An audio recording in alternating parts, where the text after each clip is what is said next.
Compartilhar aqui a sua apresentação. Bem-vinda ao SME 2021. Obrigada. Né? Então, a Angélica aí, que é orientada pelo professor Paulo Justiniano, né?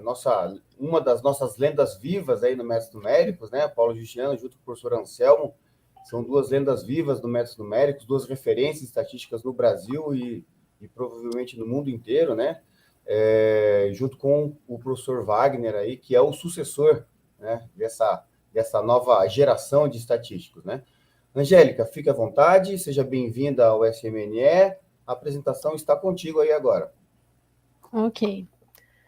Obrigada, meu agradecimento aí ao professor Cássio, a todo o pessoal do PPG-MNE, né, pelo evento.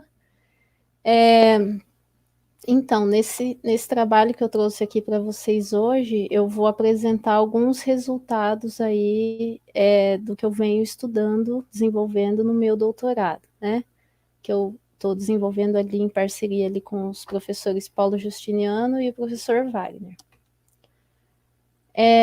Então, eu vou fazer uma breve introdução, né, apresentar ali uma rápida revisão de literatura, né, alguns resultados que nós desenvolvemos, nós pesquisamos ali. Vou falar da nossa proposta de especificação, né, do nosso modelo, apresentar ali uma análise de dados para ilustrar as conclusões. Então, esse trabalho que eu estou estudando envolve a pesquisa de funções de covariância para dados espaciais multivariados, né? Então, essa é uma área que vem crescendo bastante nos últimos anos, e nesses estudos é bem importante saber definir ali uma estrutura de covariância que modele, que represente ali adequadamente a relação entre as variáveis em estudo, né? Então, na literatura, várias propostas foram apresentadas, eu vou falar nesse trabalho de algumas dessas propostas, né? E no nosso trabalho nós estamos estudando uma especificação também de funções de covariância para modelar esses dados multivariados, né? Então, na revisão de literatura, eu trouxe para vocês aqui também alguns resultados que eu obtive fazendo uma revisão bibliométrica, né? Então, primeiro eu fiz ali uma revisão bibliométrica para ter esse panorama geral ali, né, da área de pesquisa, que era a área relacionada com funções de covariância para dados espaciais multivariados, então para ter essa visão geral e esse direcionamento, né, essa informação aí melhor aí sobre a área a ser pesquisada. Então, primeiro foi realizada uma pesquisa ali nas bases de dados Web of Science Scopus, né, onde nós fizemos a pesquisa ali de algumas palavras-chave que envolvessem ali os tópicos a serem abordados e que contemplasse ali, tentasse contemplar ali o máximo, todos os artigos ali relacionados ao assunto que nós estávamos pesquisando.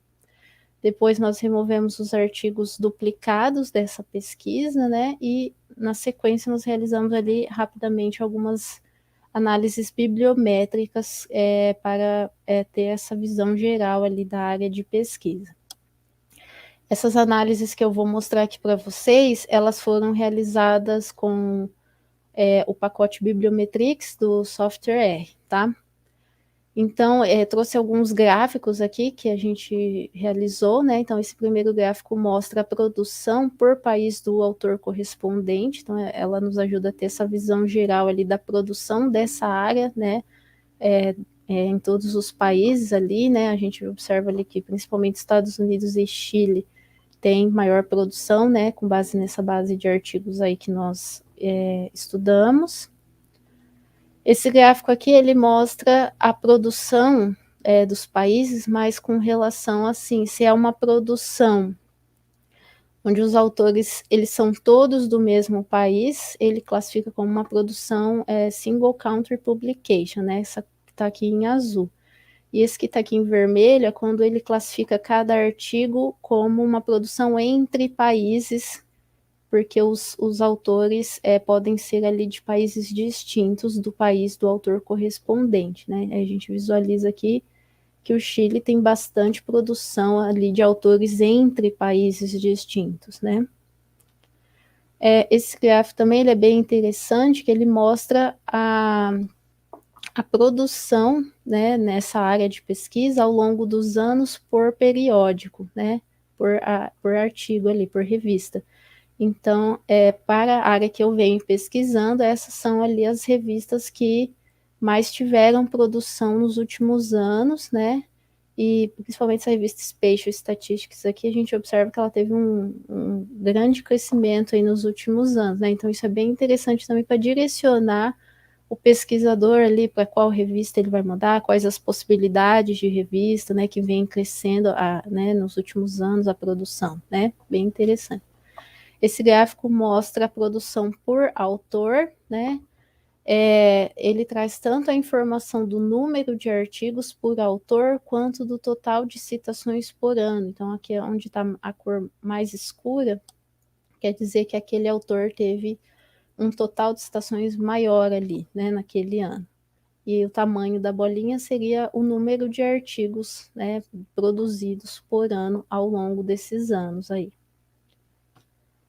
E aqui também é um gráfico da produção científica anual, que ele, né, também ajuda você a visualizar como vem sendo a produção, né, acadêmica, a produção científica dessa área, né, nesses anos, ao longo dos anos ali que a gente realizou a pesquisa, se teve um crescimento ou não, se é uma área que está crescendo nos últimos tempos. Essa também é uma informação bem interessante aí.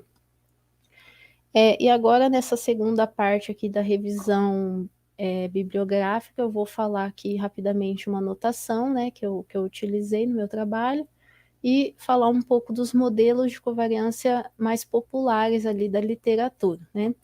Então, essa foi a anotação que a gente utilizou para representar um campo aleatório p-dimensional, que tem uma estrutura de média, uma estrutura de covariâncias, né, onde essa estrutura de covariâncias ali na diagonal ali principal são denominadas por funções de covariância marginais, né? E fora dessa diagonal nós temos as funções de covariância cruzadas ali, né? Cross covariance functions. Então, muitas estruturas, muitos modelos aí foram propostos para representar essa estrutura de covariância. Eu vou falar rapidamente algumas delas aqui. Então, nós temos uma delas, é o modelo linear de corregionalização, é uma proposta bem clássica da literatura, e ele considera ali que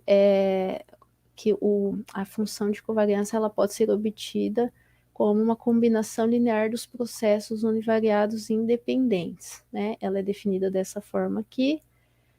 As funções R, que são funções de correlação válidas, A é uma matriz full rank, né? Esse é um dos modelos que tem um pacote chamado GeoModels do R, e esse é um dos modelos que tem implementado nesse pacote GeoModels para análise de dados bivariados. Outra proposta da literatura é o modelo de covariância Matter, né, que ele considera, ele faz, Knighting, né, em 2010, apresentou essas especificações aqui de covariância, tanto para a função de covariância as covariâncias marginais, quanto para a função de covariância cruzadas, né? E no seu trabalho ele apresentou as condições para que esse modelo fosse um modelo válido para o caso bivariado. E para o caso multivariado, ele apresentou condições menos restritas ali, né, dos parâmetros, mas que permitia colocar ali para o caso multivariado, e esse modelo foi chamado de parcimonioso, foi uma versão mais parcimoniosa desse modelo bivariado aqui. Na literatura também, algumas simplificações foram propostas para esse modelo full bivariado Matter, né, que em muitas situações ele tem certas restrições ali do espaço paramétrico que pode ser difícil de estimar e de interpretar também. Então, algumas propostas também foram apresentadas como modelos que simplificam aquele modelo full bivariado Matter. Então, eu trouxe duas aqui, que é essa estrutura chamada de separável, tá? Que considera que as variáveis compartilham ali da mesma estrutura de dependência espacial. E tem a estrutura chamada de constrained, né, restrito, que seria as variáveis, elas têm os parâmetros ali de escala e suavidade individuais, né? Mas os parâmetros de suavidade e de escala cruzados, eles são dados pela média aritmética dos respectivos parâmetros marginais. E esses dois modelos também estão implementados no pacote GeoModels para o caso bivariado. E aí a nossa especificação, né? Nós especificamos a nossa estrutura de covariância dessa forma aí, como esse produto de matrizes aqui. Essa nossa especificação, ela é baseada no trabalho de Martinez 2013. Ele considera, né, a abordagem dele é para o caso de problemas de mapeamentos de doenças, né, que são campos aleatórios, só que discretamente indexados. E a nossa proposta foi flexibilizar para o caso de campos aleatórios continuamente indexados. Essa foi a notação que nós utilizamos ali, né? Esse C e til são as decomposições de Cholesky das matrizes de covariância marginais. B, a matriz em blocos diagonais ali, e a matriz identidade. Nós consideramos ali para a matriz de correlação sigma B, essa estrutura aqui, mas qualquer outra matriz de correlação válida poderia ser utilizada ali, e também quaisquer matrizes de covariância marginais poderiam ser usadas para representar também esse modelo, né? Então, esse é um modelo que ele tem essa flexibilidade, né? Ele permite que as variáveis assumam diferentes estruturas de dependência espacial, né? Diferentes modelos poderiam ser utilizados aqui. Aí aqui são algumas notações, né, que a gente está utilizando no trabalho. Eu chamei de MatSimpler esse nosso modelo aqui, quando a gente considera que as funções de covariância marginais são representadas pela função de covariância mater. Então, essa foi uma notação que eu estou usando aí. Aí aqui eu fiz uma pequena simulação ali para mostrar como se comporta o tempo de estimação, né, desse modelo se nós aumentássemos o número de variáveis e o número de locações amostrais.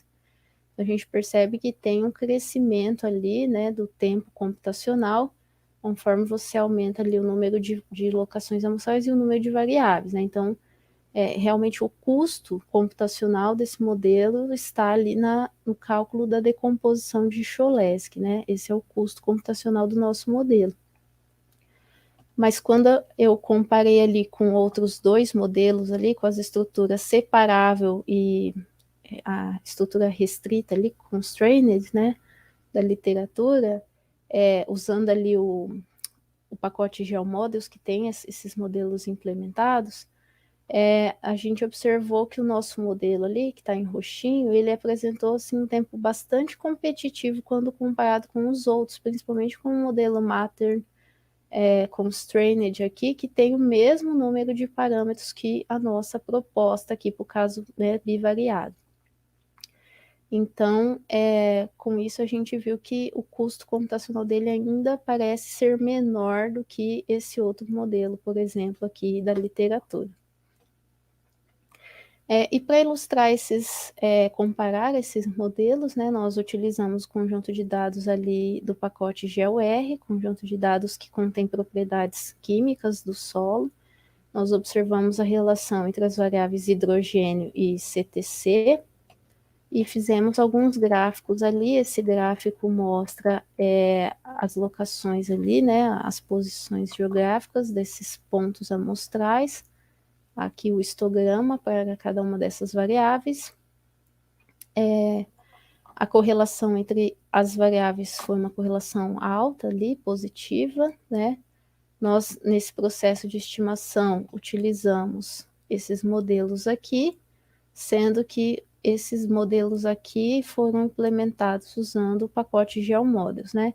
Esse modelo que eu chamei de MatInd aqui, MatInd, é um caso particular desse, quando a correlação entre as variáveis é assumida que é zero, então ele tem um parâmetro a menos do que esse aqui. E esse modelo LMC, ele é um modelo que está implementado no pacote GeoModels, mas ele utiliza a função de correlação exponencial. Então, ele é um modelo bem mais simples do que os outros também, porque ele não envolve os parâmetros de suavidade, ele envolve apenas os parâmetros da matriz de corregionalização e os parâmetros de escala do modelo de correlação exponencial. E aqui nós apresentamos aqui os resultados, né, os modelos para os parâmetros em comum, né, desses modelos, eles apresentaram estimativas bastante próximas ali, né, mas o nosso modelo ali acabou apresentando maior valor de função de verossimilhança, né, e aqui eu coloquei também os tempos de estimação para esses dados de cada modelo, né. Então, comparado com esse modelo Matter Constrained aqui, nosso modelo ele apresentou um tempo bem menor de estimação, né? Apresentou inclusive tempo menor que outros aqui, né? Só aqui para o LMC que esse tempo de usuário aqui ele acabou sendo o menor do modelo LMC, que também é um modelo bem mais simples, né? Um modelo que tem uma estrutura de correlação mais simples. Bom, então é isso as conclusões que eu tenho, né, desse trabalho, que aqui eu quis apresentar para vocês aqui uma breve revisão de literatura, um estudo bibliométrico, mostrar ali rapidamente algumas ferramentas que eu utilizei no estudo bibliométrico, que são ferramentas assim que nos trabalhos de estatística não é muito comum a gente observar, né, mas que eu acho muito importante, acho que dá tanto esse panorama geral, né, sobre a área de pesquisa, quanto o direcionamento para o pesquisador, para qual revista submeter o seu trabalho, os autores mais relevantes, os trabalhos mais relevantes, né, isso é bem interessante nessa etapa da pesquisa. Apresentei também ali a nossa proposta de especificação de covariância, alguns resultados que a gente encontrou para essa abordagem, né, e a nossa conclusão vem sendo assim, que esse modelo, apesar de ser uma estrutura simples, não é uma estrutura muito complexa, mas ele é bastante flexível, né? Ele permite acomodar ali diferentes estruturas de covariância marginais para as variáveis.